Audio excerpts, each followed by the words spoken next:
of Management, Dado Banatao Incubator. It is a privilege for the outstanding students of the Philippines Foundation Incorporated, and of course, the outstanding students of the Philippines alumni community, to welcome all of you to this second special edition.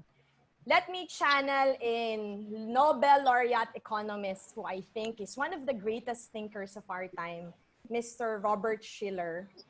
And when this COVID-19 pandemic happened, he was telling all of us, no, especially government officials and policymakers, and to a large extent countries, that what's happening is actually what he calls a dual contagion. On one hand, it is a health contagion, being a pandemic, but on the other hand, it is also an economic stress or distress, as he said. And he so succinctly put it that what we're experiencing today, and of course, it will stay here longer, is not a matter of lives or livelihoods, but he said it's a matter of lives and livelihoods. I think those are two wonderfully crafted words strung together by the big word "and," because lives and livelihoods, in essence, are what ties together the two TOSPALS special edition that we have for the last Saturday, which was really on agriculture and education, speaking so much on livelihoods, and today so much on the lives part, because what we have are social innovators who, I dare say, brave the odds to look at ways where health interventions using technology, where innovations and impact solutions are brought forward. And this is something that is very unique to the characteristics of the partnership and collaboration we have. Why is that? If I were to draw the lives and livelihoods duality, it is also the very same essence that drives both the TOSP alumni community and, of course, AIM Dado Banatao Incubator. Because nation building is something that we will always look at as a glue that binds everyone. But what makes this session special today is the fact that our social innovators have taken it several notches higher. And I'd like to acknowledge, of course, one of our Lodi's idols in the TOSP alumni community, who also happens to be the executive director of AIM DBI, for making this opportunity possible. Because we are always humbled, inspired, and it reached by the fact that social innovators, startups, technopreneurs have a very, very strong role to play in this whole ecosystem of what we call nation building. And this concept of balancing lives and livelihoods is very critical to our very core, because it is a motivator that drives everyone to really look at the positive sides of this pandemic that we're experiencing today. What June, Eddie, and Lei will share to us are, I would say, trailblazing work. But what really makes it very impressive is how they're able to draw from their very purpose and shift their strategic responses to be more relevant, especially in the times of crisis. I go back to Robert Shiller. He is actually an author of a book where he called Irrational Exuberance. What struck me with that book is when he said there are a lot of psychological factors at play when we talk of market dynamics, etc. But I think these three startups, whom I call social innovators as well, are able to tell us that theirs is a psychology of brave heart and fighting spirit to truly make a difference, especially in difficult times in the COVID-19. With that introduction, I invite everyone to a very educational, engaging, but more importantly, inspiring and a call to action. Because what we're experiencing in these very difficult dichotomous times of lives and livelihoods is more importantly made meaningful if we can see very positive stories of success, probably difficult journeys, but more importantly, imbibing what it is to be a Filipino. Maraming salamat po. Magandang hapon sa inyong lahat. Thank you very much. Thank you, Ate Pam. Hi, good afternoon, everyone, and welcome to today's TOSPAL session. I'm Karen. I'm from the TOSP alumni community, and I will actually be co-moderating the session today. So thanks, Ate Pam, for giving us an overview on, or some insight as to how and why TOSP alumni community decided to collaborate with AIM DBI and how this all came into fruition. So as Ate Pam said, and also last week, it was discussed how this COVID-19 pandemic has actually gone beyond just being a health crisis and has grown into an economic, political, educational, etc. crisis. No? So June from Agraba, which deals with the food industry and food security, and Carbs from Invested, which deals more with education, shed light on how their startups pivoted by utilizing their current business model and resources to better serve those most affected by this crisis. So today's session brings us back to the heart of the COVID-19 pandemic. Today, or currently, we are at about 76,000 validated cases across the country. And things might seem a little bleak as the cases continue to rise, compounding problems in all other sectors and areas, lives and livelihoods nga, diba? Sabi ni Ate Pam. But I'd like to believe that one of the best things going for us here in the Philippines is a very actively engaged private and civil society sector that has worked hand in hand with government to try and stem that tide. So I think our past 7 TOSPAL sessions prove that. Many countries have espoused a three-pronged approach for the management of this pandemic, or more popularly to flatten the curve. The 3 T's: test, trace, treat. This session's sharers will take us to the thick of the 3 T's and show us how technology and innovation, coupled with an openness to adapt and collaborate, can really enable a more robust and efficient way of managing the situation. So thank you to Eddie, who is currently in Cebu, Jun, who is currently in NCR, and Lei, who is in Vietnam, which is, I think, at this point in time, a great country to be stuck in, for being here today and sharing with us the journey that your startups took to be able to respond to the COVID-19 pandemic. So guys, if at any point during the presentations you feel like asking a question, or if you want more information, don't hesitate to use the chat box to ask it. And then later on, we'll have a plenary session where we can ask all of these questions. Okay, but before we get to the meat of today's presentations, I'd first like to introduce my co-moderator, Brian Mendoza. So I first met Brian during the Negros Trade Fair a few years ago, where he was introduced to me as a colleague of Prims from AIM, who is apparently also a Jollibee Chicken Joy spokesperson. So yes, guys, my first exposure to Brian's body of work was the Pecha de Peligro series of Jollibee Studios, where he plays Enchong Paredes, the discarded dude of the sales department. But acting and apparently dancing are not the only talents this guy has. Since 2018, he has served as a mentor, program creator, and facilitator for the startups under AIM DBI Thin Cohort Startup Management Development Program, and with good cause. His company, the Empathy Strategic Group, helps SMEs grow and transform their business through human-centered design and the value-driven action plan. He continues to be a business development consultant at AIM and is involved with a host of other enterprises, including The Fine Gentleman, which provides grooming services for the modern day gentleman. To add another dimension to our well-rounded moderator, he and his other AIM colleagues also host the Department of Love Affairs, a program under another startup, Kumu, that discusses matters of the heart.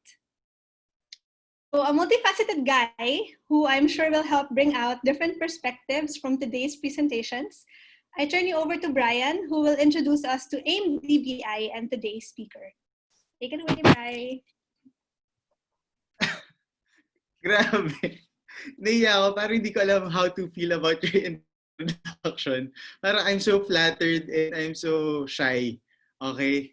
So, thank you for that introduction, Miss Karen. Like, I appreciate you sharing with everyone how I enjoy eating Jollibee Chicken Joy. So, thank you. Naiya ako. So thank you, Miss Karen. Thank you, Miss Maida, and thank you, Ate Pam, and thank you, Prim, and the rest of the community for again inviting me to take part in this conversation. I'm still happy. I'm so happy with how our conversation evolved last Saturday. Ang ganda nung sinabi ni June about the role of the youth in elevating the agricultural value chain in the Philippines. And siguro what's also another inspiring insight from last Saturday was how a novice, a beginner in the industry changed, disrupted the industry. That's what carved in the education and the financial industry. So I'm excited to learn new things, unlearn the things that I know are relevant today and relearn everything. So I'm excited to learn from our social innovators this afternoon. Again, thank you for everyone who's joining us this afternoon. So like what Karen mentioned, I'm part of the community at the AIM DBI at the Asian Institute of Management Dado Banatao Incubator. So what is AIM DBI? So AIM DBI primarily is a nation building platform to create technology, innovation, and entrepreneurship for sustainable impact. Secondary, we're a hybrid DOST assured technology business incubator and accelerator program. So we're both an incubator and an accelerator. Target driven entrepreneurs whose businesses have the potential to impact all sectors of society in Asia. So the society called them entrepreneurs, but me personally call them driven. So it's inspiring to be exposed to a good number of dreamers na they are committed in making their dreams happen. Next slide, please.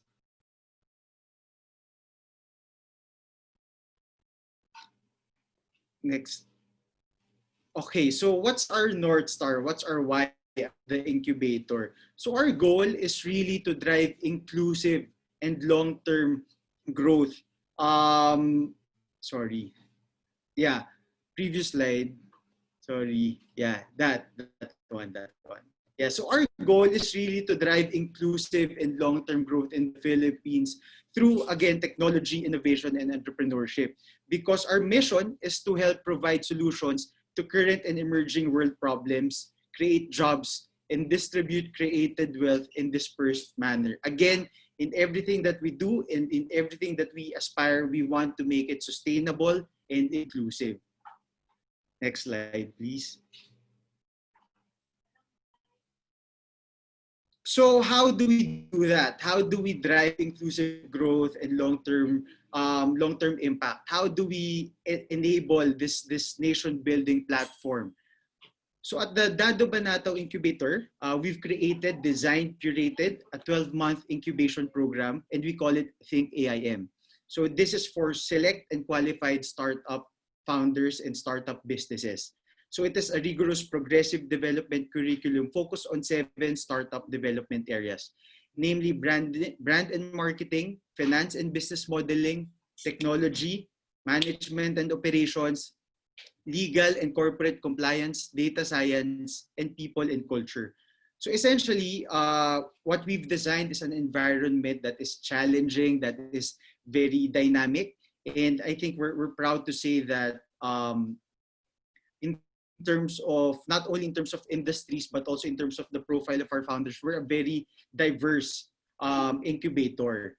And we're proud to say that since our launch in March 2018, so we just celebrated the second year anniversary this year,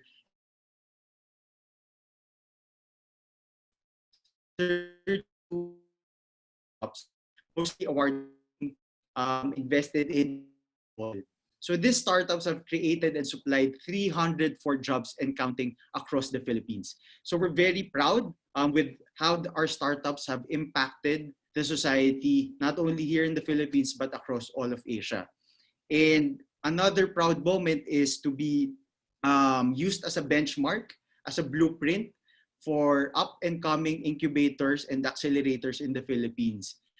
Because the two we've completed, we're proud to say that we've done a lot of impactful things, not only with the startups that we're housing, but also in the community. And a great deal of success that the incubator has achieved is driven and manufactured by our visionary and our executive director, Mr. Prim Paipon. So he's with us this afternoon. So if you have questions about the program, about his experience transforming how accelerators and incubators should be managed in the Philippines, feel free to ask him later during our plenary session. Okay, so now let's go to the best part of this program, which is to welcome our guests, our speakers for this afternoon. Next slide, please.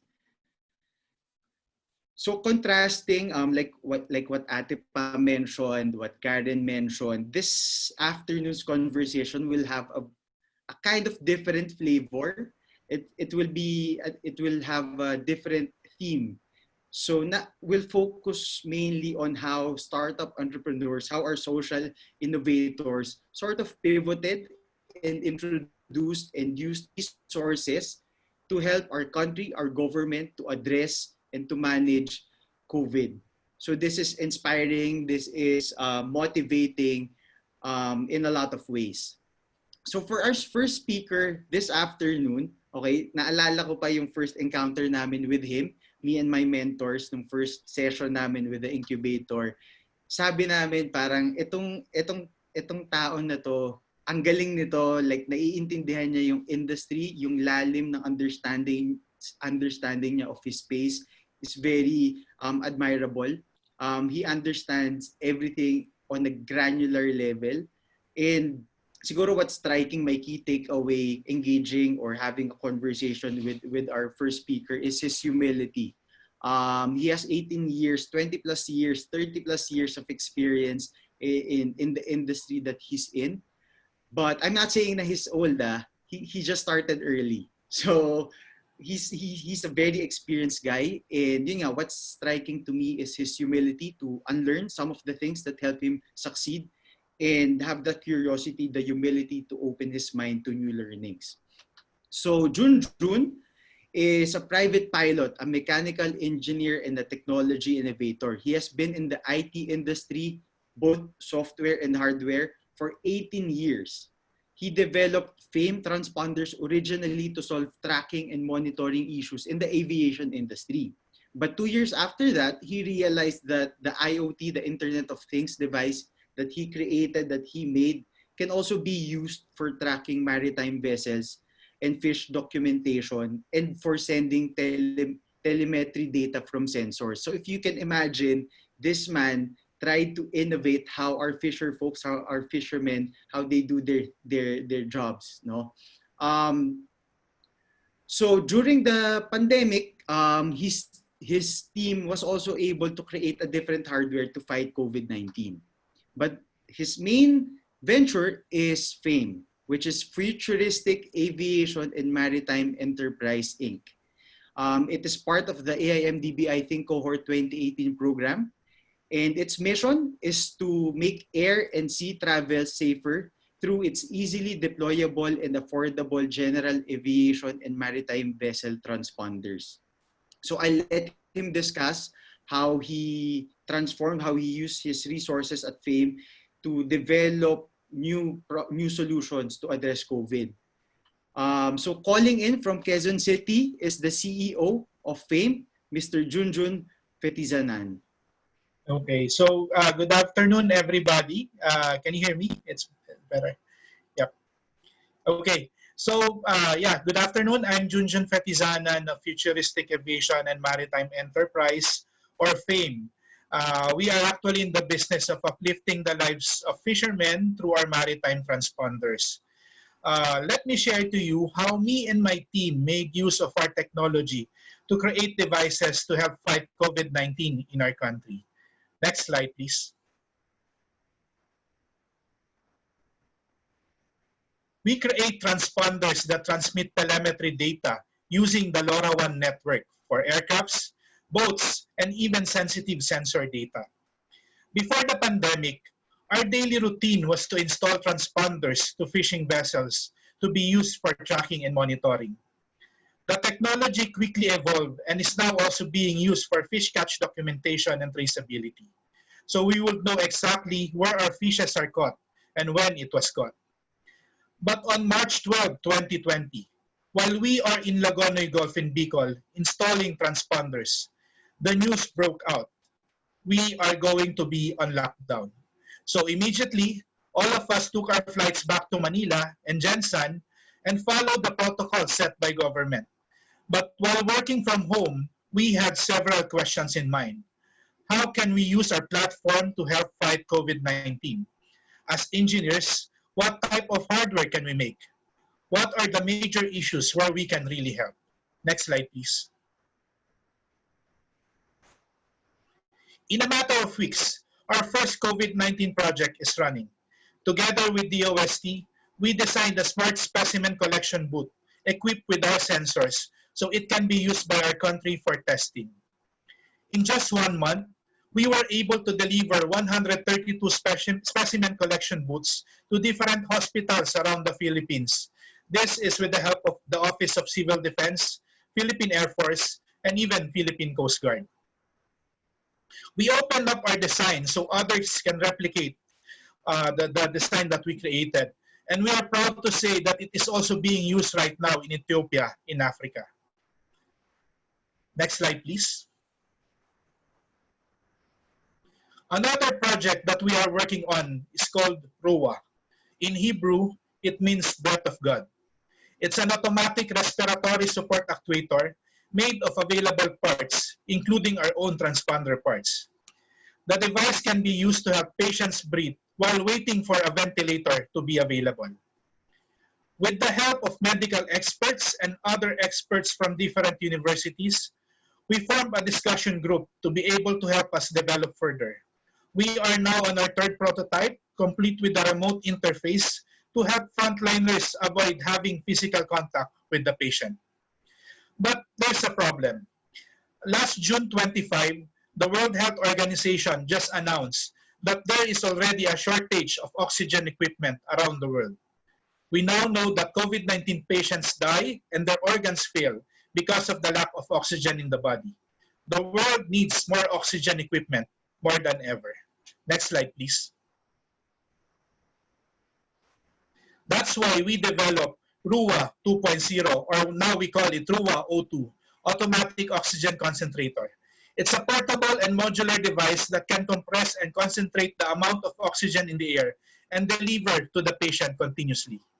It's a 4-step process. We get air using a pump, we filter the air using various filters including HEPA filters, and we separate the harmful gases using molecular sieves. This removes most of the nitrogen in the air mixture. The air with concentrated oxygen is compressed, and if connected to the patient, will readily deliver the air with concentrated oxygen for breathing. We are even creating a mobile app that can be used to monitor the device remotely. The oxygen created can be delivered to the patient directly for those that can still breathe on their own, or it can be connected to a ventilator or actuator to support the patient's breathing. Next slide, please. So we believe that if we can bring RUA and RUA O2 to hospitals, healthcare centers, quarantine facilities, or even on homes that those that are vulnerable, we can really help save lives, not only in the country, but in the entire world. We encourage everyone to help and collaborate with us to make this dream a reality. Thank you very much. Yeah.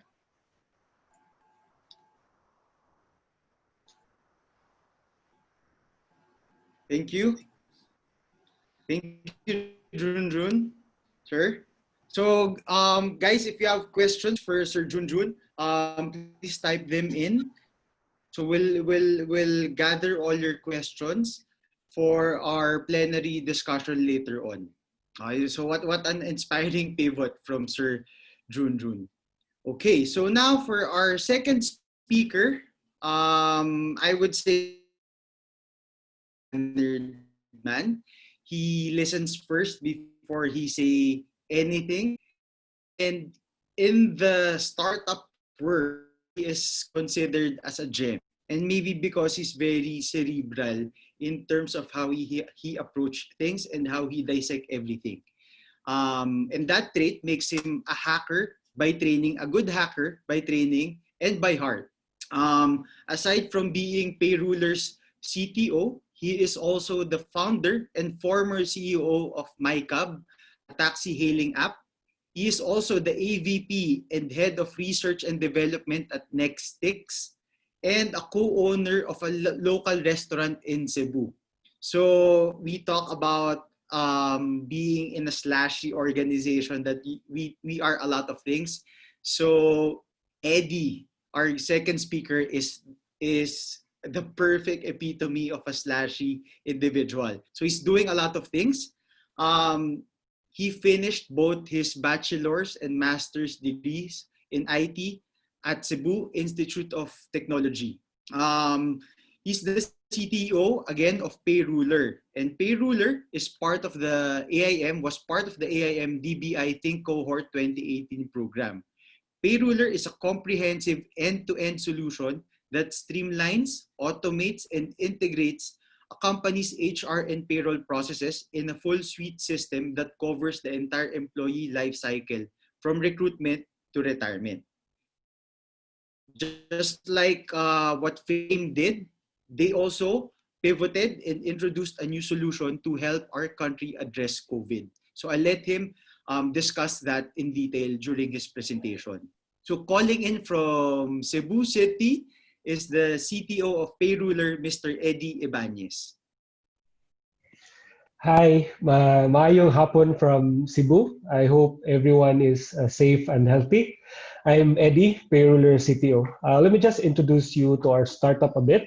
Payroller is a comprehensive and customizable human resource management system that can process and handle all the granular HR concerns and issues of business that would normally give business owners a headache. Payroller has six core modules that spans the entire employee life cycle, from recruitment and applicant screening to onboarding, to tracking employees' time on the job, to computing and generating employees' payroll and government forms. So basically from hiring to retiring. And notably, it streamlines HR admin work by making employees do things by themselves. Next slide, please. And with this pandemic, majority, if not all, of the businesses are affected. We actually recorded a few subscription drops due to some work stoppage, although we are still very lucky, as majority of our clients are still operating and is trying to overcome this crisis. This started on the 30th of January when DOH reported the first case of COVID-19 in the country with a 38-year-old female Chinese national. On March 7, the first local transmission of COVID was confirmed. A friend, someone who is connected to the Cebu province LGU, called me. He discussed the challenges that our health authorities are facing in terms of tracing the transmission, the way they're asking PUIs to all the places they've been to, people they've talked to for the last 16 days, and how everything is based on memory, and if ever we can help, given our expertise in technology.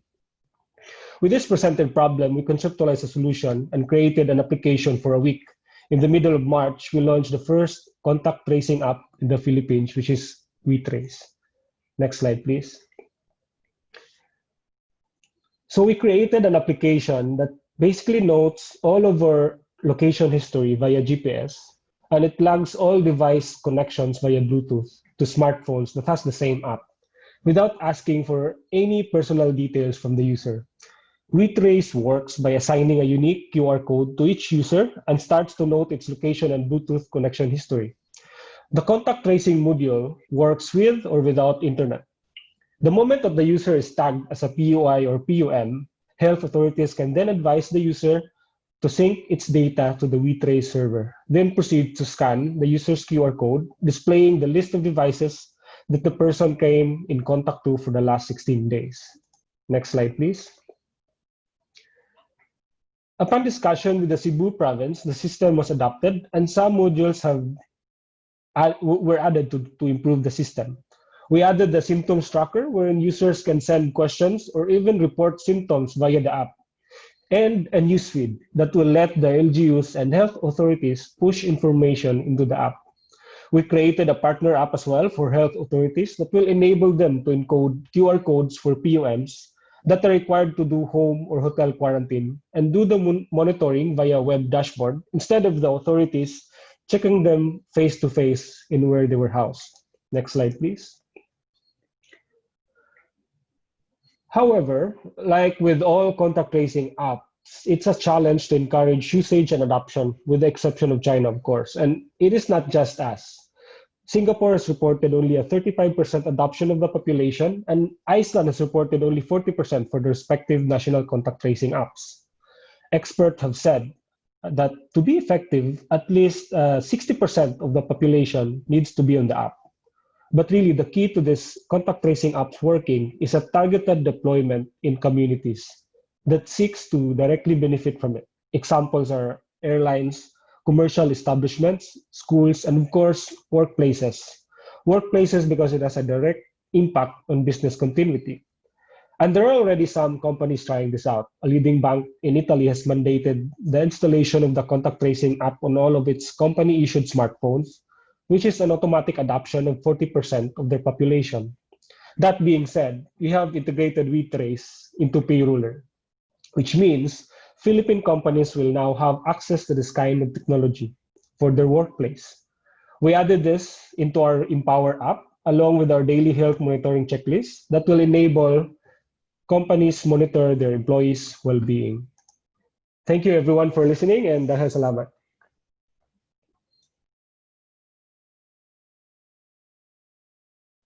Thank you, Eddie. Again, congratulations. What an inspiring pivot you did with the Payroller. So, guys, are you still with us? Kasama pa kayo? Okay pa kayo? If you're with us, can you send us like the thumbs up button or the clap icon?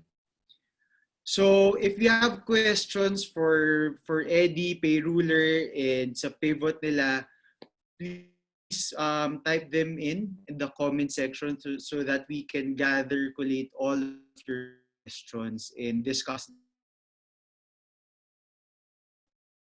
Okay.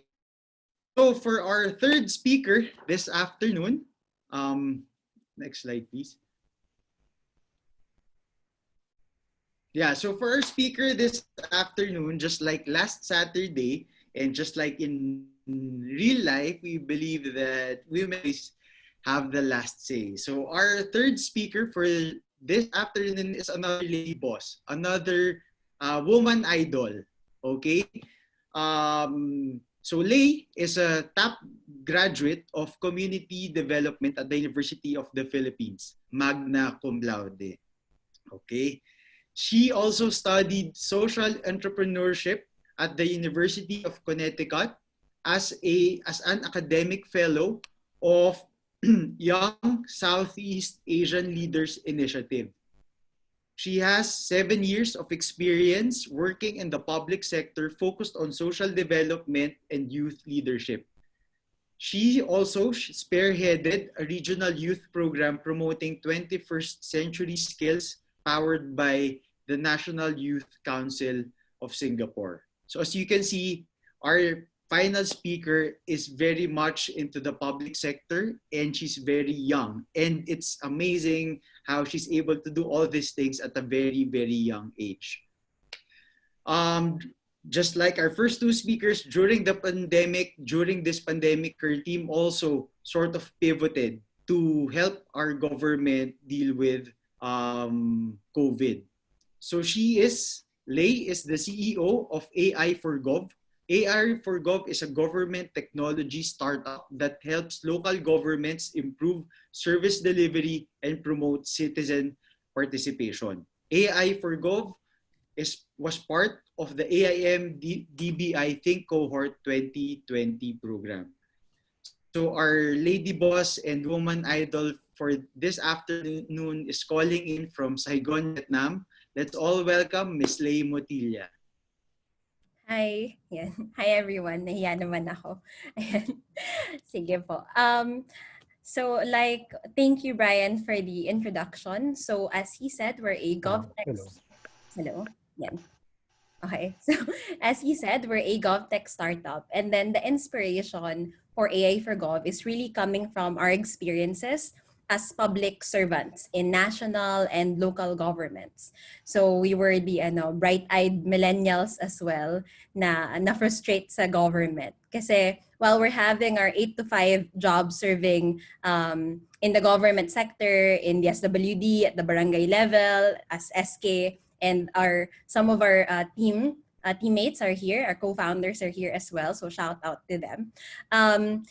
At the same time, we were also very active in youth leadership. So as we were doing our day jobs during the weekends and after hours, we're all active in community work, in volunteer work. So basically, honing the soft skills na when you're young and you don't have experience and you don't have enough money, yun yung, of course, the foundation by which nakakaroon ka ng confidence and trust in yourself. And then basically after that, you believe na, o baka when we dream pala something, tapos we pursue it, nakakatotoo siya, right? So I think that's really our humble beginning. And then we started as winners nung Youth Collab UNDP Hackathon back in 2018 when it was just an idea of using chatbots for public services kasi we were seeing the rise, diba? During, nakikita natin yung application niya during sa mga youth leadership stuff, and my exposure as well in Singapore allowed me to see every corner in Singapore has either AI or 21st century skills in banners. But then when we go back to the Philippines, parang hindi pa nga yun pinag-uusapan yung 4IR. So basically we saw parang we sensed na we have to adopt, parang we have to have the government adopt to the changing landscape. Kasi yun. So parang yun yung inspiration. And then we were very happy to be adopted by AIM sa Open Mentorship Program. And that really gave us the boost and then the structure and also the confidence to quit our jobs finally. And with my partner Julius and now Noel. So we all quit our jobs and then to focus on AI for Gov. And because of that, we had traction in the public sector, from municipalities to regions to now the national government. And yun din yung naging foundation namin in pivoting our business model, which is really B2B2G or B2G. Yun. So there. So and with that, next slide, please. There. Ayan. So with that, during the COVID response, we had traction. Actually, we made disaster bots for Region 4A, which is our partner then. Tapos, when we were about to bring the bots for usability testing sa evacuation centers, actually in partnership din to with AIM, then COVID happened noong second week of March. And then yun, we had to step back and think, so what are we going to do? Are we going to pivot? Ano yung kailangan during this response na nag-fit yung ability natin, yung skills na meron tayo right now. So we got a message from PCOO na they know that we were making bots. So, Lei, are you guys doing COVID bots as well? So then we saw the algorithms, diba, spreading DOH algorithms and then iba-ibang types and then other. So ito yung mga what we see and what we felt dun sa horizon. And then we made 5 bullet points na we have an end in mind na of ano ba yung gusto natin makita na end in mind dito. So basically, sa ganitong klaseng konteksto, what we need is really data quality. Diba? And definitely, yung pagbe-bridge ng local response. Even if we have a lot of data or even if we spread adoption, kung hindi ito nakadugtong or nakadesign to be linked to local response, hindi rin to magiging effective. So ito yung mga motivations or yung mga things that we had in mind when we were beginning it. Yun. So, and then ang number 1 doon is, na target is co-ownership with the public sector. So yun. Next slide, please.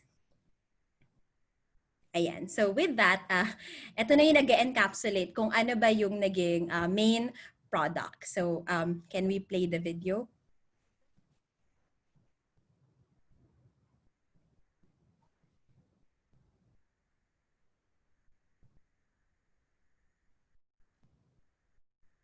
There. Meron ka bang nararamdaman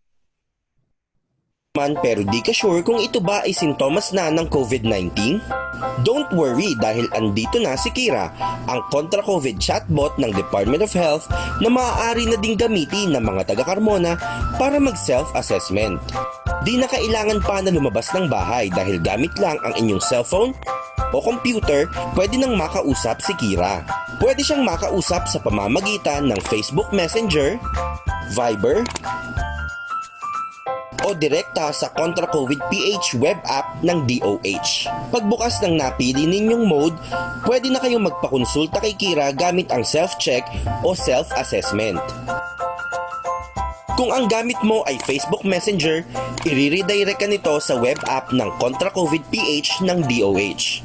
Kung Viber naman ang gamit mo, may option ka at piliin lamang ang pumunta sa Contra COVID. Mas recommendable ang option na ito dahil mas mabilis ang pag-contact sa iyo ng Carmona Municipal Health Office kung sakali. Mag-agree sa policy ng DOH at sagutan ang self-assessment questions tungkol sa mild symptoms, severe symptoms, petsa ng onset of symptoms, vulnerabilities, at exposure. Maaari ka ding magpadala ng photos o videos na makakatulong sa mag-a-assist sa iyo na personnel ng Carmona Municipal Health Office. Required ding ilagay ang buong pangalan kasama ang birth year, kasarian, nationality, at mobile number. Siguraduhin ding tama ang ilalagay ninyong detalye sa region, province, municipality, at barangay upang mas mabilis ang pag-contact sa iyo ng Carmona MHO. Huwag mag-alala dahil ligtas ang inyong impormasyon kay Kira sa tulong na din ng Data Privacy Act of 2012. Pindutin ang Generate Result at sundin ang CAPTCHA o Security Question. Pagkatapos ito, lalabas na ang inyong consultation result mula kay Kira. Depende sa inyong result, maaari ka ring tawagan ng Carmona Municipal Health Office para sa follow-up consultations. O di ba? Madali lang ang pagkonsulta kay Kira. Kung may nararamdaman ka at di ka sure kung COVID-19 na ito, si Kira ay one click away lang. So, yun yung parang ito na yung itsura niya on the local level. And then next slide, please. Sorry, maubos yung time ko. Ayan. So, yung impact nito, ang key dito is understanding nasaan ba yung channel ng mga tao for communication and knowing, di ba, na 65 million per month ang active users ng ating chat channels. Ito yung nakita namin na way to parang best reach people. So with that, with our solutions, the chatbots and Contra COVID, the platform that is linked to the LGUs, we have generated millions of interactions, 500,000 subscribers, 40,000 citizen reports sa mga platforms na ito. And then, ang biggest milestone for us, we really called ourselves the small giants kasi imagine, we're not even 1 year old yet. And because the products had the reach and then it was really designed na yun. Parang maraming layers kasi to. Pero nandun na yun sa last, sa insight. So forgive me a little bit for overtiming ng few minutes lang. Yun. So now we are officially part of the IATF Endorsed Architecture for Chat and LGU verification. So this is a very important thing kasi for something of this scale and of this nature, kailangan magkakadugtong yung data systems and yung interoperability niya. Hindi pwede tayo na pockets. Kasi by the end of the day, lahat to napupunta sa faster dun sa modeling, and then yun yung nagiging basis ng decision kung saan nagkakaroon ng ECQ, ng community quarantines, etc. So it's very important na very quality at magkakadugtong yung data. And that's why the IATF and the architecture, combine na lahat ng powers and UST, DICT, etc. Talagang every day, meron kaming every 2 weeks huddle, every two times a week huddle, and meron din silang everyday huddle in order to make this happen. So, medyo madami nangyayari sa background. So, yun. So, it's a very strong collaboration across the startups and the government and the academe. And then, biggest milestone then yung actual MOA with the secretary. And then now, we're doing this sa Quezon City, LGU, as pilot ng kabuuan. DICT, DOH, and then this actually is supported by Angkas as well. So sila yung nag-aasikaso ng comms. Yun. So, and then integration then across the application. So, and then, sige, punta na ako sa last slide kasi that would encapsulate. Next slide, please. Ito na yung encapsulation ng super key insights. So, expectation natin would be, meron akong good product. Naisip mo parang maganda yung intention niya. So, you would have thought na madali lang dapat to, adopt na dapat to, kasi ganun. Pero that's a very simplistic way of thinking about adoption in the public sector. So the reality is, the market of the public sector is really complicated. Sobrang daming forces. And if you're young and you're small, and wala pa nga kaming, up to that point, wala kaming BIR, di ba? So it's still in the process na stuck sa Makati. Pero we were there. We were at the Zoom calls nitong mga big people na to, and then we were there with just our voices and the product that we represent. So really yung women empowerment dito is mataas. So first point ng insight is shifting the startup mindset from, di ba, yung itch natin sa startup community na, launch now, iterate later, launch now, iterate later. Pero actually sa public sector market, it doesn't work that way in this context, at least, kasi it's national scale. So kapag national scale, kailangan yung strategy natin is how do you get to the national adoption? Kasi once you get that, sobrang hirap. Pero yung rollout nun is mabilis. Kasi once na may, kasi yung, kasi ito parang yung culture, di ba, is mandate siya. So it's a memo. It only takes a memo for that to run across. So ganun, so parang yun yung key.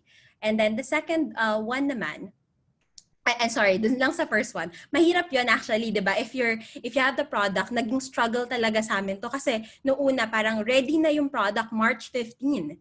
And then it was launched by DOH 7 weeks later, April 23 yung press release ng nila USEC. So ganun katagal, and you have to, and then within that time, talagang struggle kami to punta na tayo sa regions kasi bagal, 'di ba? So parang ganun yung, pero actually it's not like that. So yung behind it, ang daming nagaganap and lahat ng tao had super great intention. So talagang, yeah. Anyway, so second one is the bureaucratic tango. So alam niyo sa startup community, di ba, lagi tayo hustle. But actually, sa bureaucratic tango, it's not always hustle. Sometimes it's wu-wei. Not sure if you're familiar with Taoism or wu-wei. Pero sometimes the best strategy is to not do anything. Kasi sobrang daming power dynamics na nagaganap. And if you can just have the stamina, yung stamina lang talaga, to jump through all of the legal requirements and hoops, you'll make it. So may times sa team, sorry kasi super emotional to for us, dahil sa sobrang hirap ng mga pinagdaanan. There were times na, eto na-launch na tayo, may MOA na, and then bibigyan kami ng parang isang mahabang listahan ng lahat ng legal requirements na kailangan namin gawin in order for this to be adopted. Imagine that with people that, di ba, we've never done this before. So, nagkaroon talaga kami ng point na, guys, tuloy pa ba natin to? Suko na tayo. But then, we thought na, this is our market. So, no matter what we do, we will face this reality of the bureaucracy. This is the time that we have to own it. That we have to own all of this legal process and we have to make it. Kasi yun yung story natin as AI for Gov. Ito na yung best proof na GovTech can happen, and that relationship between GovTech outside, yung B2G and B2B2G could happen. Ito yun. So parang yun yung naging pep talk namin sa isa't isa. And then, so it's really a mental art. And even our developers right now, they're young. So sobrang, I suppose, 1 to 2 years out of college. But then they also made that leadership choice to do something bigger than themselves and take that challenge. So we don't have 16 years of experience. We have, few years. But then, yung araw-araw na yun, we've grown so much. Yung acceleration ng growth namin talaga namang yun. So, yun, sorry, I feel emotional about it a little bit. And then the third one is yung filtered vertical collaboration. Kasi yung third point ko dito is really the people behind it.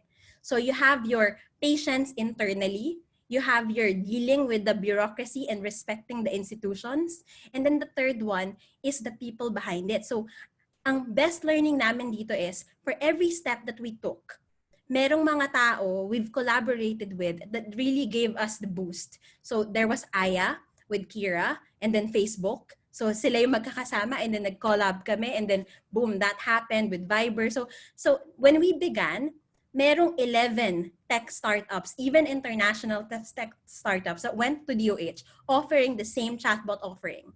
But after that, DOH gave like this big guidelines, and bureaucratic stuff that you have to deal with.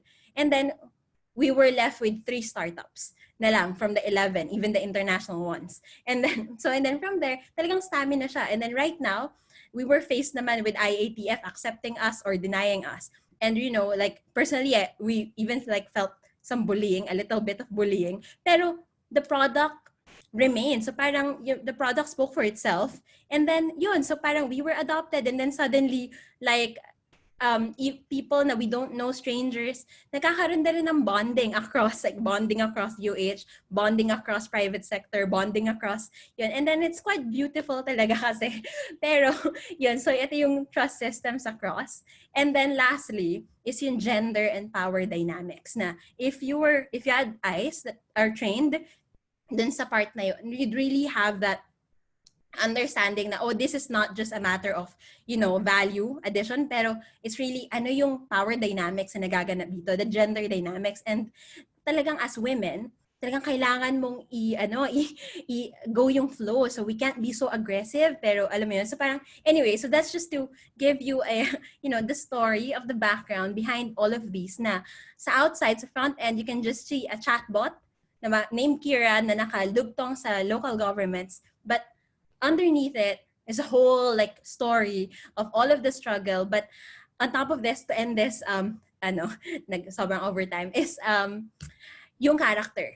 The character and the leadership and the motivation, yung intent at the core, really made the difference. So yun yung parang nakita namin, and Ateneo Faster also took us in, and now we're doing it together. So Tanod COVID, Kira, and Faster rollouts together with UST and DOH EB. So we've done several trainings in Davao and Cagayan and itong QC, and then dire-diretso tong rollout. And then, so yun. So parang I think we have reached that point na dito sa lahat ng to, sa data governance na to, na nagkakaroon ng maturity. So we apologize kung matagal, pero yun talaga yung reality. Sana mas mabilis, pero what I can say is sobrang beautiful at lahat ng magagandang intention is really there, and it's really inspiring. So, yun. Dami ko sinabi. So, sorry, but yun lang po. So, thank you. Thank you, Lay. Okay lang, no maraming sinabi because it was super duper inspiring. So, thank you to Junjun, Eddie, and Lay for such a malaman na sharing for today. So everyone, if you have questions, please feel free to type them in the chat box. No, so Brian and I can ask the questions on your behalf. So siguro to start off the flow of the plenary and the question and answer portion. Siguro we'd like to ask the startup founders, no? So AI for Gov really naturally works with government, so it was a very natural transition into using the chatbot for disaster response or for the pandemic. But for the other founders, parang what was the, I guess, tipping point, or what was the driver or push that kinda led you to decide to do something outside of what you're currently doing, or outside of your current startup. Kasi there are a lot of companies, there are a lot of SMEs, but only a handful of them actually, decided to set aside or maybe, spend some time doing something that directly responds to the COVID crisis. So ano yung push na yon? Ano yung driver na napaisip kayo na it might be a great idea to do this? Yeah. Okay. Yes, siguro for us Fame, yun, nahawa kami kay Prim eh. So yun. So si Prim pag yun, nakita na opportunity to help. And then nakita namin talaga marami rin mga ibang companies that are doing their best to help. And yun, nakita lang namin ano ba yung pwede naming itulong talaga. And since we do hardware and software, so might as well help also for that. Yeah. I think to add sa Fame, no, siguro as a startup kasi, especially yung part sa AIM DBI, like I think majority of the founders kasi has this innate nature of like finding problems and like create solutions ba. So like given COVID-19, it's actually not just like a simple problem, it's actually a nationwide scale the problem, and like how we can help. We have this expertise, we have this experience, and then if ever we can do something, why not, diba? So I think yun yung parang pinaka trigger talaga na like without even thinking of any business model, we create solutions that we can provide para we can help.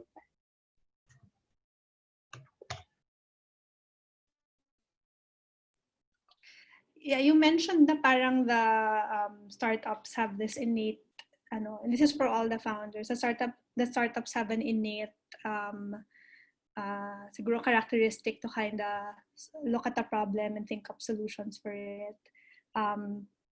What made you kind of decide na, okay, this is the problem that I would like to tackle?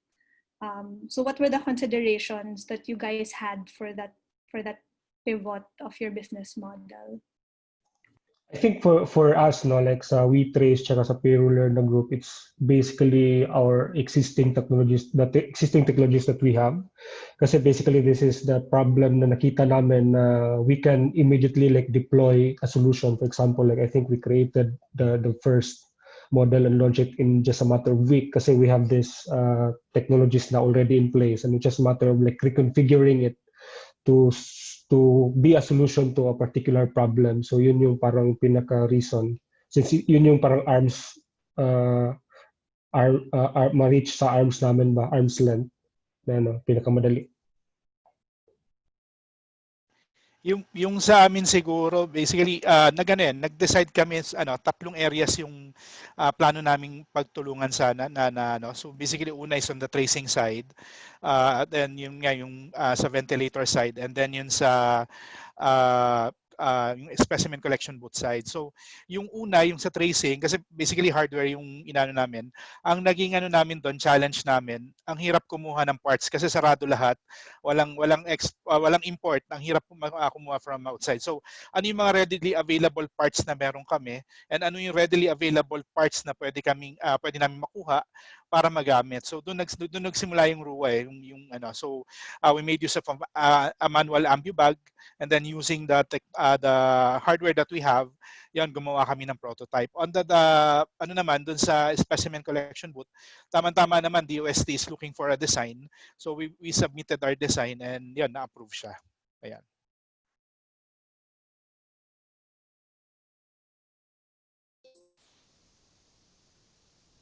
How about for Lay? I think ako curious lang ako to know na yes, AI for Gov is at its core, it's really designed to work with the government. But was there any slight pivot that as an organization to refocus on a new problem, a new challenge?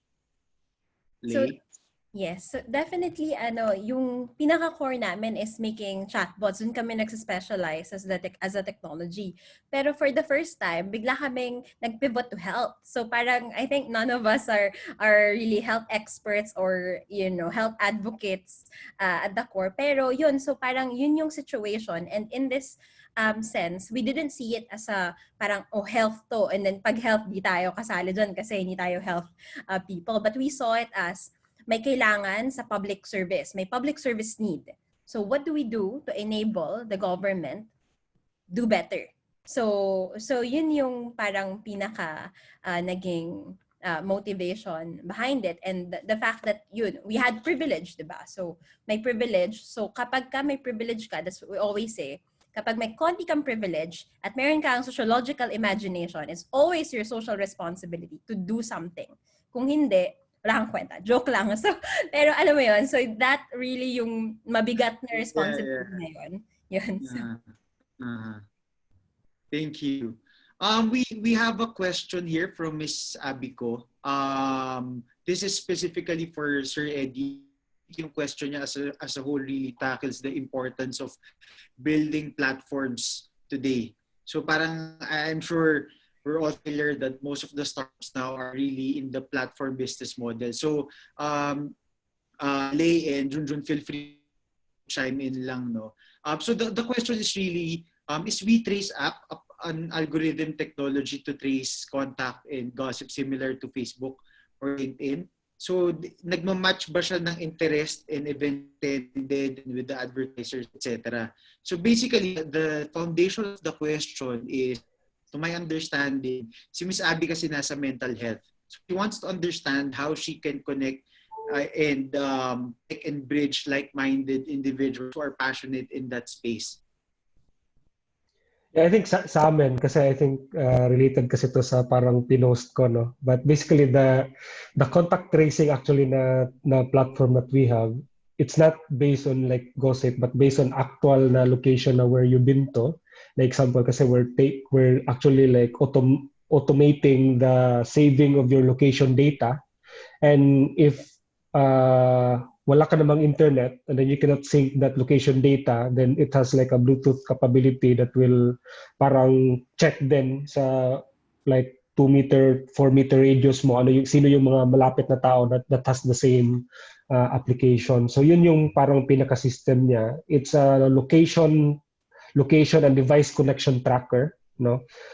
It's not basically like yung parang we're tracing your post, your FB post or your social media post, no? There's like a feature lang or a module for newsfeed, but this is to ano naman, like kasi like the moment kasi na COVID happened, ang daming mga social media posts na that went viral, right? Na hindi naman totoo. So like example sa Cebu province, there's a need for them to push information na legit information. That's why we added the newsfeed, the feature, wherein only the health authorities, PNP and Cebu province has the capability to put that information and share it to our users.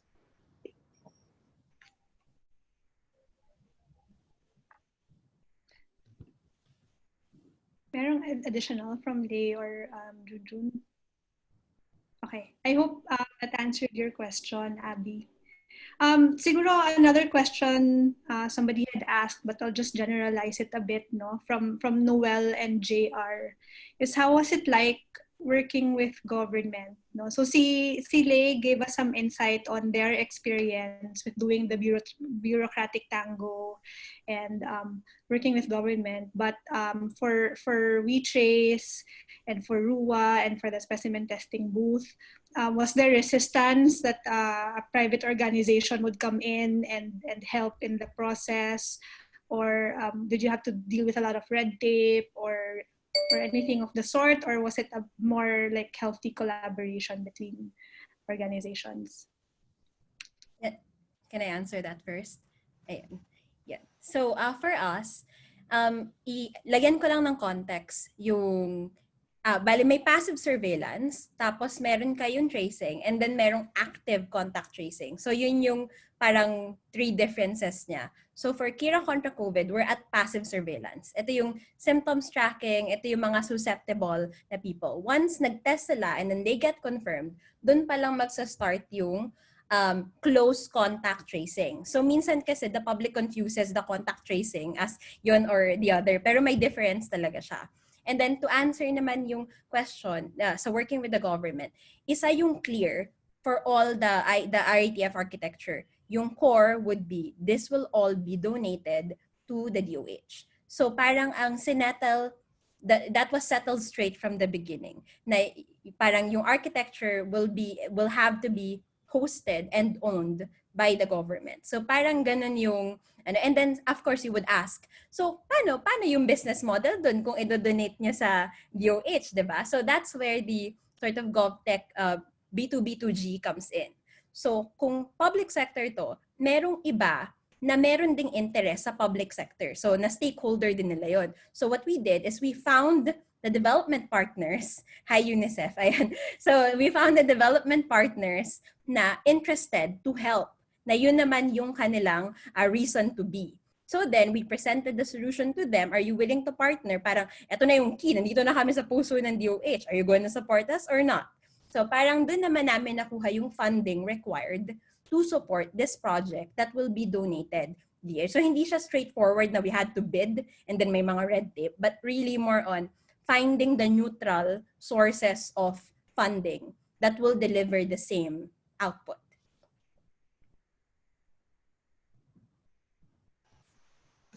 Sa amin actually on our side medyo naging madali siya kasi basically we partnered with DOST with regards to the specimen collection booths. So basically ginawa namin, we submitted our design tapos siya yung napili, and yun, laki ng tulong ng DOST on that part. Tinulungan niya kami with regards to DOH din, and kung ano yung mga hospitals na dideliveran namin. So nagkaroon kami ng challenge on the delivery itself kasi buong Pilipinas yung dineliveran namin. Pero yun, nakatulong yung existing na partnerships din namin. For example, with Air Force, meron kami mga eroplano nakabitan ng transponders namin. Sa Coast Guard naman, we're doing some POSCs.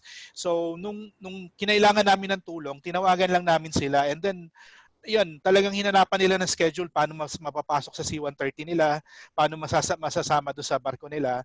And isa pa doon, nakatulong din kami on Coast Guard kasi yan sila yung nag-ano ng mga OFWs, di ba? So nagte-test tsaka nag-ano.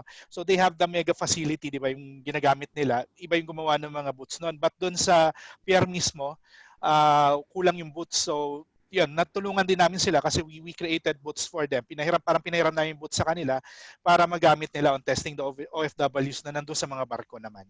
Ayan. So kaya maganda parang naging mabilis yung process namin. Within 1 month na deploy kaagad namin siya. Ayan.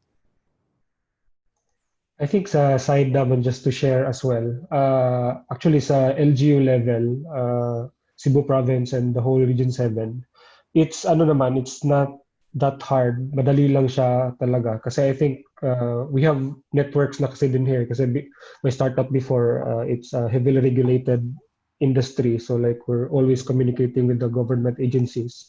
So given we have that, we have that experience na. So parang yung trust sa LGU level, parang madali. That's why like the moment na we demoed it sa LGU, sa Cebu Province and Region 7, na-adapt nila kagad. Yung challenging lang siguro is we try to push it sa national level. Like we're trying to schedule a meeting with IETF, with the health secretary. So yun lang yung pinaka-challenge kasi hindi siya nag-push through. But we're very happy na sa LGU level naman, smooth sailing siya.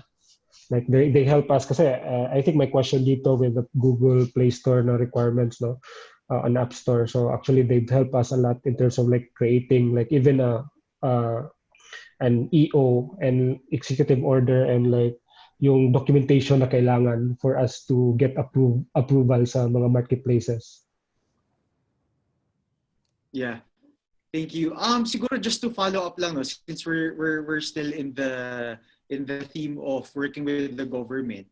Parang to me, parang all you guys, all three of you, parang you're successful in managing your relationship with your respective LGUs.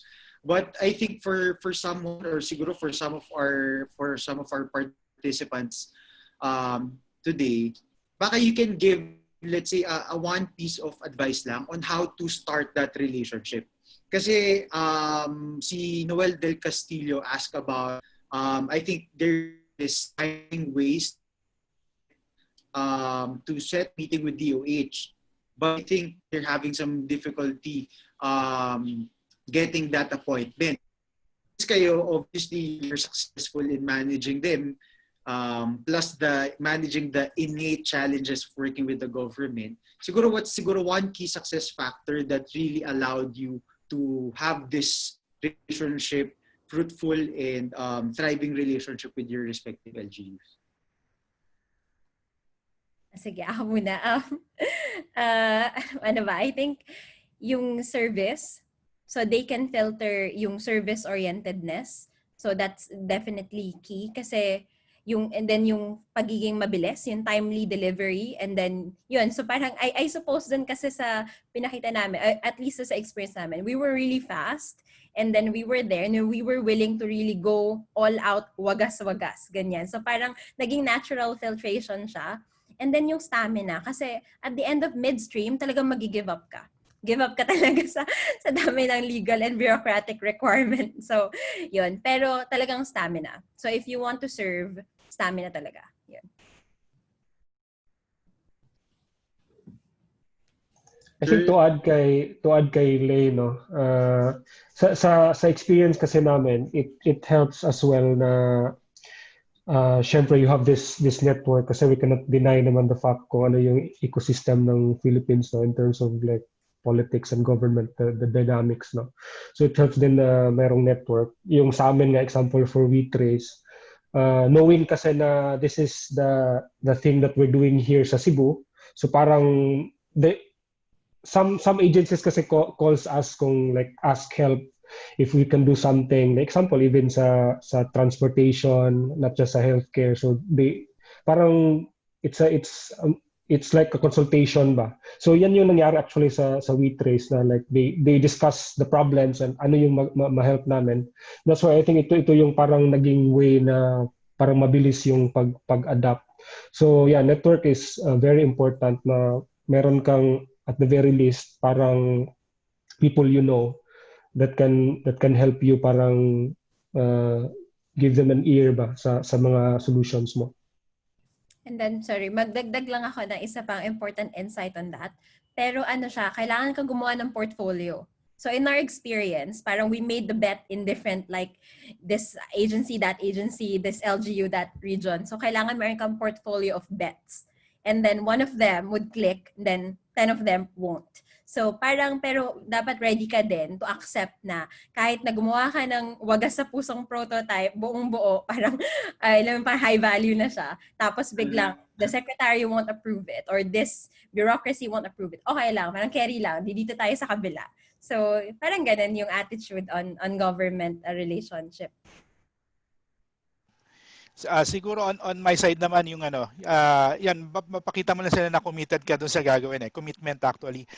For example, doon sa specimen collection booths nga, nung sinabit na yung proposal, hindi pa siya approved pero sabi, kaya nyo bang gumawa ng booth in 2 days?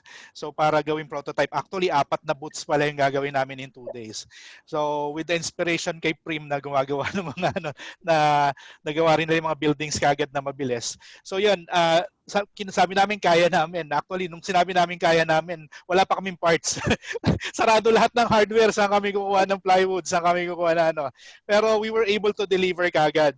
Within 2 days, yun, na-deliver namin doon sa 4 na hospital and they were able to test it kagad. And then they gave their comments and feedback. Tapos binago namin yon bago kami nag-mass produce. Ayan. Totoo yan. Kailangan talaga super flexible ka. Akala mo ito yung gagawin mo, pero hindi. Ito talaga yung gagawin mo. Tapos hindi lang sapat yung product. Dapat meron kang full paper trail. Meron kang concept note, meron kang ganito, meron kang ganyan, at meron kang mga kasunod pa yon. So, ganun siya ka-tricky. Thank you. Siguro just as a follow-up, again. Well, kasi for most of you, like for AI for Gov and for WeTrace, para siyang two-sided network eh. You got the buy-in of the government, but to actually make your product successful, like for WeTrace to be successful, you need the adoption of, a large amount of users. So I just wanted to ask kung meron bang, well, one, it's somehow related to the question of JR about the availability of your product for WeTrace and like more public venues like App Store and Google Play. And if you had to do any additional like marketing efforts and things like that to kind of encourage people to use your product, or if it was all like your government LGU partner side that did all of that. Yeah, for WeTrace siguro, I think it helps talaga na parang in terms of marketing kasi like importante talaga yung mass adoption, no? Like I think sa study nga like we need 60% of the population to use the system for it to work. So like in terms of marketing efforts namin, given like the system is actually free, parang wala naman kaming like we're not letting them pay anything. So good thing naman na they help us marketing sa application. For example, like sa mga checkpoints dito sa Cebu province outside of Cebu City. So Cebu City and Cebu province is different. No? All of their checkpoints has actually tarps na parang explaining WeTrace, like having a QR code there to download the applications. Parang the LGUs naman have done their part in terms of like marketing it, and even like the governor creating an executive order requiring all of the parang residents sa province to install the application. No?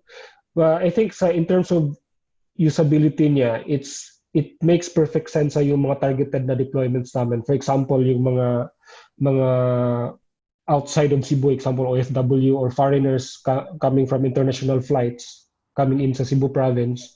Ito yung parang home quarantine na model nila na they actually require these people to install the application para instead of them visiting twice a day sa mga rooms, if they're really there doing their home quarantine, they can check lang the application if yung particular na tao nito is naka-home quarantine talaga. So yun yung feeling ko pinaka effective na application niya, yung mga targeted na mga deployments.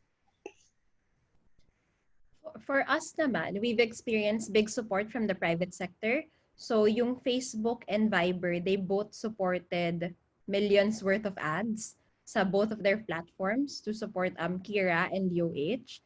Tapos apart from that, marami ring lumapit kay DOH na mga multimedia communications agencies. So they also worked with us, and then ngayon nga like yung I think five studio ba yun yung gumagawa sa Angkas. So they're now sila ngayon yung gumagawa ng comm strategy for Kira contra COVID for Quezon City wide adoption. So yun, so paragang may private, mayroong LGU, may national, super collab.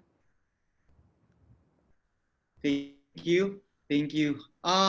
Siguro my next question, my first question is for Eddie, and then my next question is for everyone. My curious question for Eddie is ano daw yung name ng restaurant mo in Cebu, so that we can have a special discount for all our TOS community. Yeah, the name is Inato Kitchen. It actually like serves parang local delicacy sa Cebu. Okay. So guys, alam niyo na, if you're in Cebu, you visit Eddie's restaurant. My next question, kasi just to piggyback na rin on Grant's question, it's the age of geeks, no? Yung mga technology-driven individuals. So yung question kasi ni Grant is about, like, I have a passion, I want to help the government, but my challenge, my main hurdle is that I'm not a tech person. So I think my question to the three of you is, if I want to do something, I'm passionate about helping out, I want to be part of the solution now, but I'm not a tech person, what's an advice, or is there a way that I can involve myself in diba? Ano yung advice nyo for passionate social innovators, pero hindi sila as knowledgeable as you guys when it comes to technology.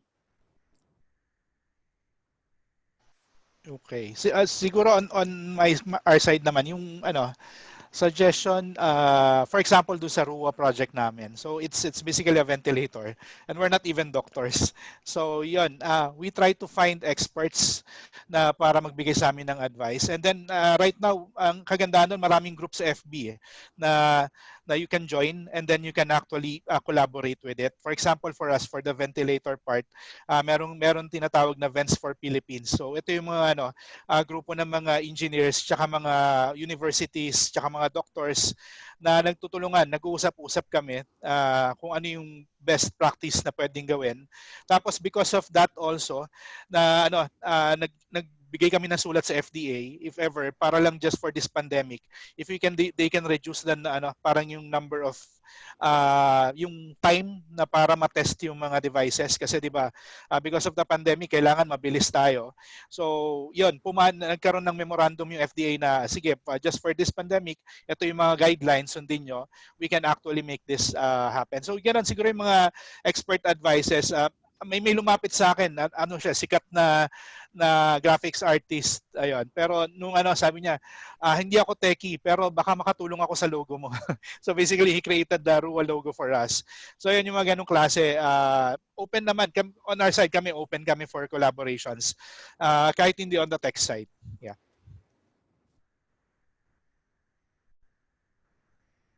Eddie?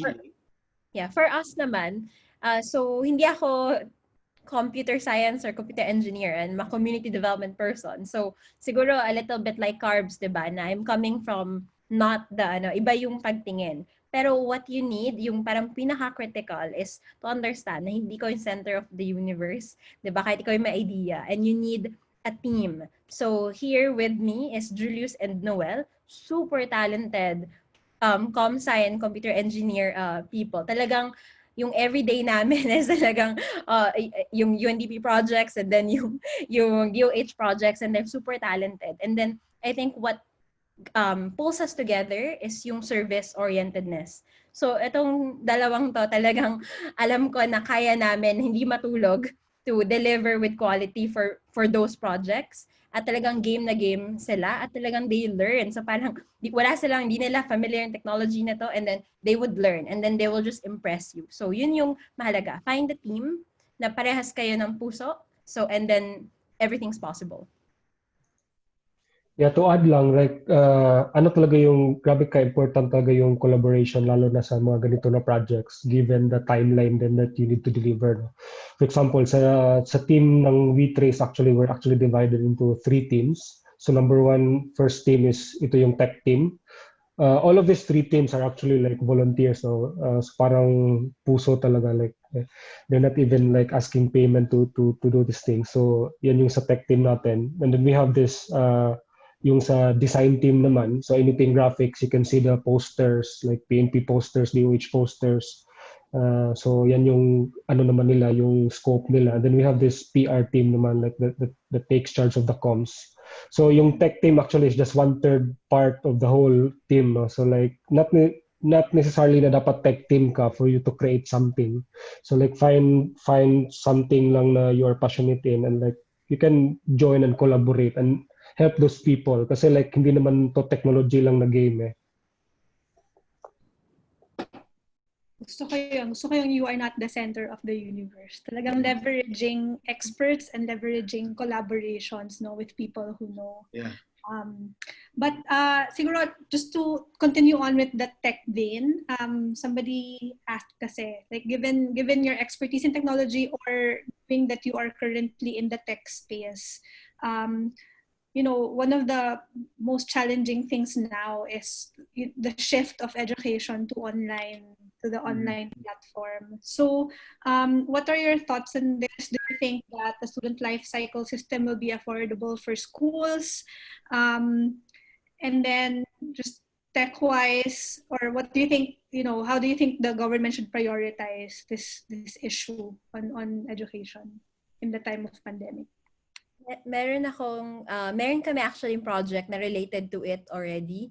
yung isa would be, syempre i-pulse muna natin. So, hindi lang, and then, so one of our projects with UNDP is COVID Pulse. So we're pulsing urban poor, and yung next waves namin would be rural poor communities on paano yung state of education, parang anong mangyayari, disenrollment, parang ano yung causes kung bakit mag-shift to informal education, for example. So, isa yun. So, parang research muna. And then, pangalawa is we now have a pipeline project with the Department of Health on, para siyang Kira triage din. Pero instead of that, mas mental health and readiness for school, and parang checking the students across to yung readiness and paano sila naapektuhan ng pandemic. And then the third one would be application of alternative education, for example, using bots and inclusive platforms that does not require internet connection. Yun. So parang yun yung mga pipeline projects that are related to education. So definitely may efforts. May efforts.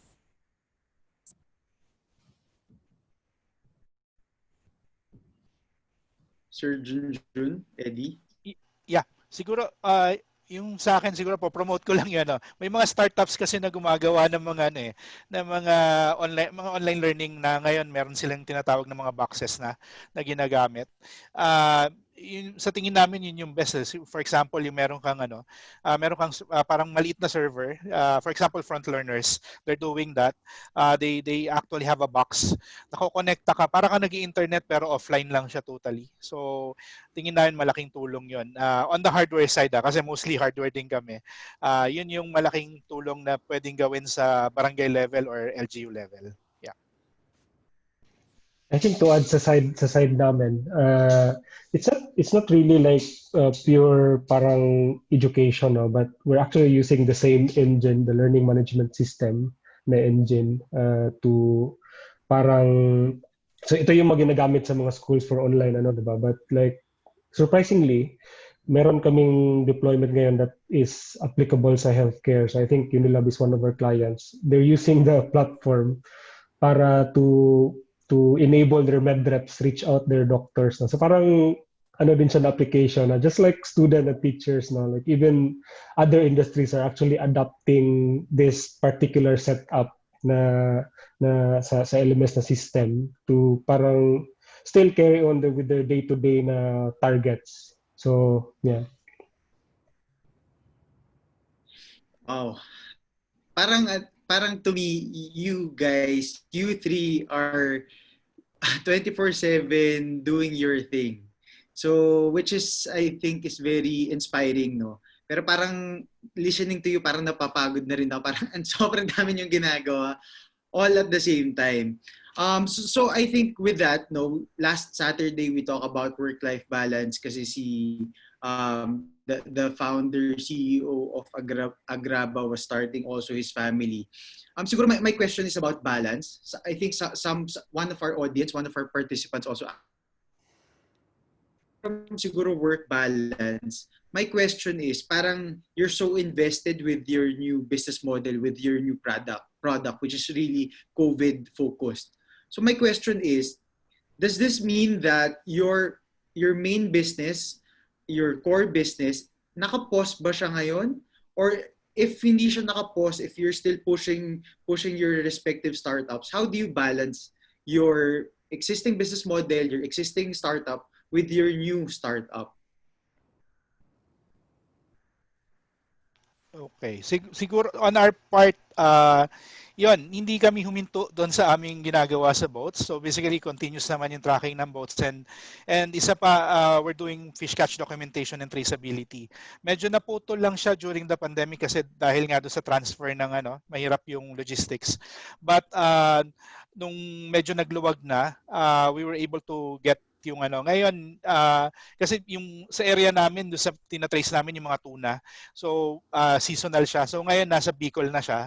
Yun lang, isang problema namin, hindi kami makapunta ng Bicol kasi nire-require kami 14 days na magstay sa hotel, sa quarantine facility. So ayaw naman namin yun. So we tap yung mga locals doon. So yun yung kagandahan doon, may tumutulong sa amin na maritime organization. At the same time, we work with the processor para maganda talaga yung namin, yung ma-continue namin yung ginagawa namin. At the same time, we're working on other projects, parang bagong simula din doon sa part na yon, sa parang bagong new normal for fish traceability. Yon, may ginagawa rin kaming ganun ngayon. Pero at the same time, yon, ginagawa namin tong project na to kasi nakita namin yung need talaga eh. So tapos nakita namin yung tulong, yung mabibigay niyang tulong with that. Sabi nga ni Eddie kanina eh, parang ano namin na yun, lagi yan eh, maghanap kami ng problema para gumawa ng solusyon. So why not? Kasi kung kaya naman nung ginagawa namin, yun, pwede naman namin gawin. At the same time, yun nga, hindi naman kami nag-i-invent ng bago. So we just innovate yung kung ano meron kami. Tinatap namin para mas madaling makagawa ng bagong produkto. So yun yung ginagawa namin sa ngayon. And then siguro after the pandemic, sana matapos na agad yung pandemic, yun, yung mga ginagawa pa rin namin magagamit eh. For example, yung RUA, magagamit siya sa mga hospital, sa mga LGUs. Since we talk with LGUs, madali namin mamamarket yon. And at the same time, yung concentrator na ginagawa namin, ideal din siya for fish ponds later on sa mga shrimp farms, mga fish farms, kasi they actually use it to, yung, di ba ngayon gamit nila mga aerators, but what if we can build a bigger model nung ginagawa namin, they can place it on their yun na yung mas magiging malaki yung yield nila. Siyempre pag okay yung oxygen doon sa tubig. Ayun. Yun lang sa amin.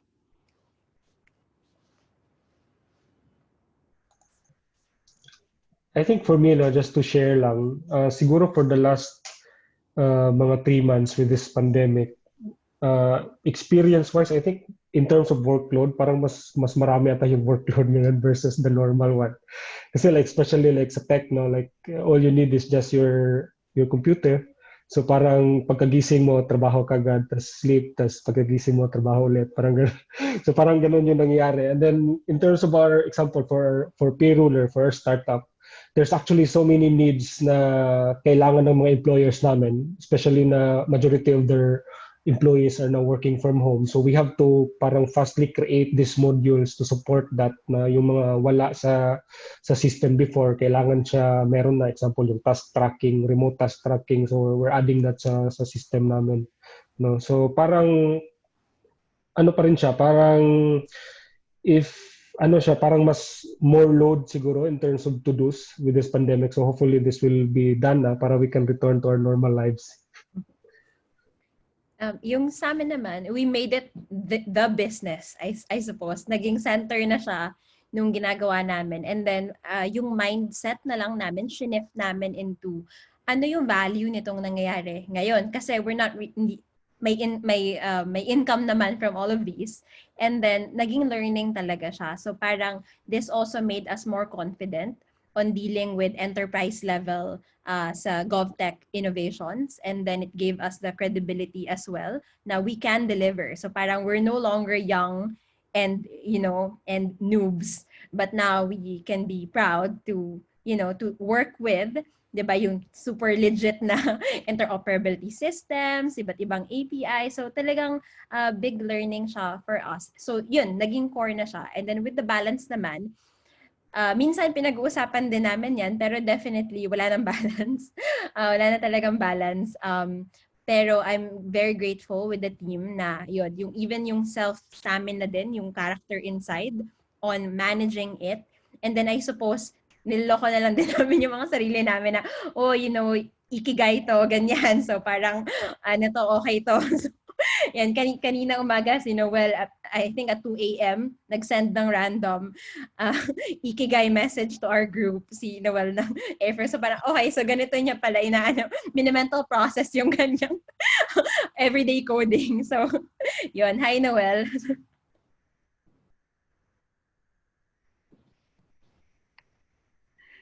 Thank you guys for giving us insight on how mega human beings balance all of the time check lang. It's as much as we'd like to keep the question and answer portion going because it's really been insightful. We have 10 minutes left. So siguro just to close the plenary, last question siguro na lang is what can the community do to help you guys in your projects or in this particular endeavor? If you have other endeavors that we can somehow contribute to, please let us know.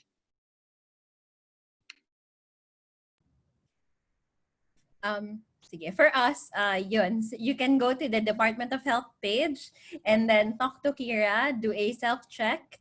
Kung may nararamdaman tayong sintomas o yung mga kasama natin sa community may nararamdamang sintomas, you can report it to Kira Contra COVID or even Tanod COVID kung meron na, that's via SMS.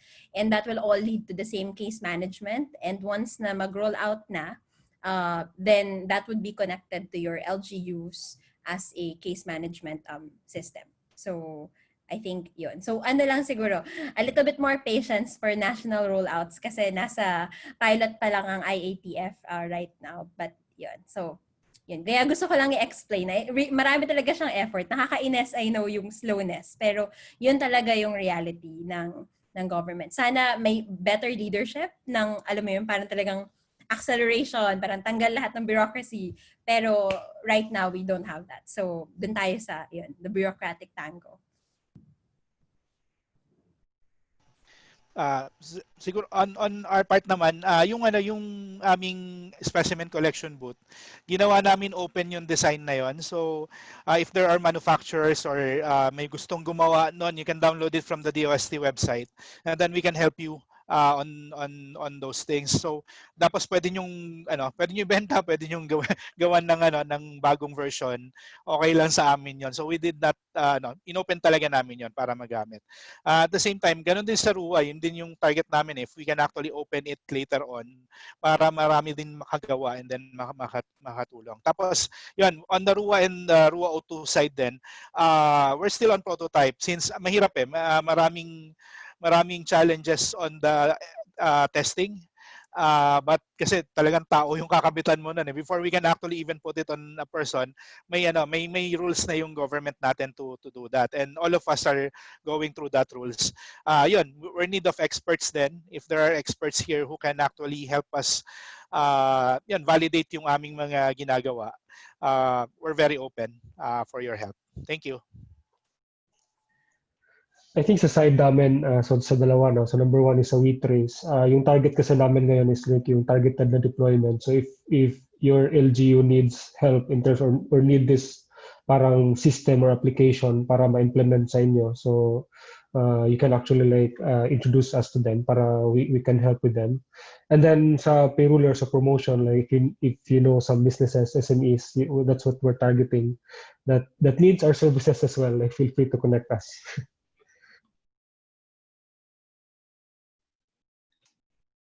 Yeah. So thank you, Eddie. Thank you, Sir June, and thank you, Lei, for joining us this afternoon.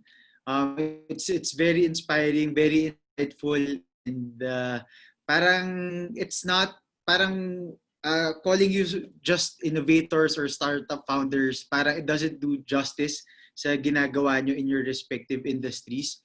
And ako as a citizen, no, I given and you're continuously giving for us to have a better, more manageable COVID situation. Siguro from my end, my biggest takeaway or parang my key takeaway from our conversation today and last week's conversation is that we've been talking about pivot, the society, the digital space is talking about pivot. But I think for me, how I look at pivot now, given all the insights, the wisdom of our speakers, is that the three questions, the how, why, and what. So obviously the what is the pivot, the new product, the new solution. But more importantly is the how and the why. And what I'm getting from everyone is the how of pivot, it's really collaboration. It's really having an open, not just an open mind, but an open heart. Sabi nga ni Ms. Lay, open heart sa government to have a collaborative spirit to embrace the unfortunate reality of our current leadership.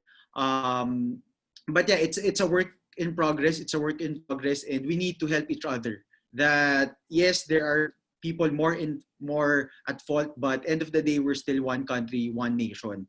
And more importantly, the why. Parang why are we doing what we're doing? So parang it's inspiring na we have startups here na are take parang naka-standby yung bread and butter nila, and they're focusing on helping. And hindi siya sa movies lang, hindi siya sa write-ups lang, hindi lang siya sa awards na we see parang this kindred spirits na they're really passionate sa pagtulong sa bansa natin. And nationalism is still alive in our country. And it's inspiring. So it's really, why are we pivoting? Who are we doing it for? And for it to be meaningful, I think we need to do it. We need to pivot for our country, for the people we are serving. So yeah, so I'm really grateful for this opportunity to be part of this conversation. Thankful for the TOSP community, for Ate Pam, Miss Maida, Karen, Prim, and again for our three speakers, Lay, June, and Eddie. So thank you for allowing me to be part of this inspiring conversation. Thank you then, Brian, for co-moderating this session with me, and for your very insightful questions as well. Thank you too to our three speakers, si Lay, si Eddie, and si Junjun, because it was really eye-opening and inspiring. No, for me, I think what touched me the most was when we look at the strategy to maintain COVID, to manage COVID. No, the testing, the treating, and the tracing. We always have this mindset na it's government that does it, or it's only government who is our hope in doing it. But here we see these three startup founders actually actively taking part in that three-pronged approach. Diba? We see Junjun with his RUA for treating, specimen booths for testing. We see Eddie's WeChase for tracing. We see contra COVID Kira contra COVID, like going through the three actually for tracing and for helping in diagnosing, etc., etc. And so we see like that all it takes really is initiative with a very rooted purpose, no? And we can make things happen. And siguro the other thing that I really appreciate is we see now na parang okay, working with government isn't such a huge barrier to entry. Baka naman, if you really pursue it, we can really see the good people that we can work with and make things happen so that we become active. No, this becomes part of our sphere of influence in trying to control this pandemic. So thank you to the three of you very much for being with us today, and thank you for all of the people in the audience for your insightful questions as well, and for spending your Saturday afternoon with us. It has been really insightful and great. So I turn you over to Ate Pam to close our session today. Thank you, Karen and Brian, for excellently moderating our session, of course. Thank you as well to Junjun, Eddie, and Lay. I'm profusely taking notes. It was such a wonderful and dynamic conversation. I started by sharing the duality of lives and livelihoods, but let me end by expanding this to a quadruple concept. Lives, livelihoods, let me add two more else, which is living and livability. What has been a common thread across the five startup sharing by our innovators, entrepreneurs from the AIM DBI is this whole concept of being solution-driven. And that's why we zeroed in on the innovative and impactful aspects. But in reality, with what we're experiencing now in COVID-19, I think moving forward, apart from balancing the lives and livelihoods, it's really how do we as human beings pursue living in a different way, And this is where we are always challenged with a better normal. And by living, it is not just having income. And what really inspired and humbled me was the fact that you're willing to let go even of your revenues. But it is your desire to help that has kept you going. And that living is all about a pursuit of purpose, a feeling of alive, but more importantly, we as Filipinos living together in this community and fighting collectively COVID-19. So that's the first L. But then let me expand to impact. Why are we doing all this? Because it's all about livability. At the end of the day, there are different components that we should look at when we say, ano ba yung quality of life na gusto natin para sa bayan? Lalo na ngayon sa napakahirap na panahon ng COVID-19. And what you have shown us is there's so much possibility, whether the interplay of and dynamics of different factors are there. No, we talked about education, we talked about agriculture supply chains, we talked about engaging with government, health, innovations, technology, etc. And in all this, it is our both an answer to a call, but a recurring challenge that we should find ways for all of us to be in a more livable environment in this better normal. And with that, I just want to say thank you very much. It has been a very fruitful back-to-back TOSPALS AIM DBI edition. Again, thank you, June, Eddie, and Lei for your presentations. Also to the other June from Agraba and Carbs for their presentations. Let me also thank once again colleagues from the TOSP National Executive Committee, Maida, Karen, and of course Prim, who made this possible. And our colleague TJ, who was really the secretariat behind all this. And to I could see a lot of startups here. We just want to remind you, saludo po kami sa inyo. Kayo po ay mga bagong bayani. Mahirap ang ginagawa nyo. Kahit kami, feeling ko, parang talaga it takes a brave heart to do all this. I hope you're assured that there's a community of loving Filipinos who are by you and with you and are rooting for you, whether we articulate it or not. So let me take this opportunity to thank all our startup founders and startup heroes here with us today. And finally, to our TOSP alumni community, let's continue to learn, lead, and serve for life. There's always something positive and hopeful para sa bayan. Maraming salamat. Magandang hapon po sa inyong lahat. Salamat muli kay Brian at Karen sa pagmamoderate. Salamat po.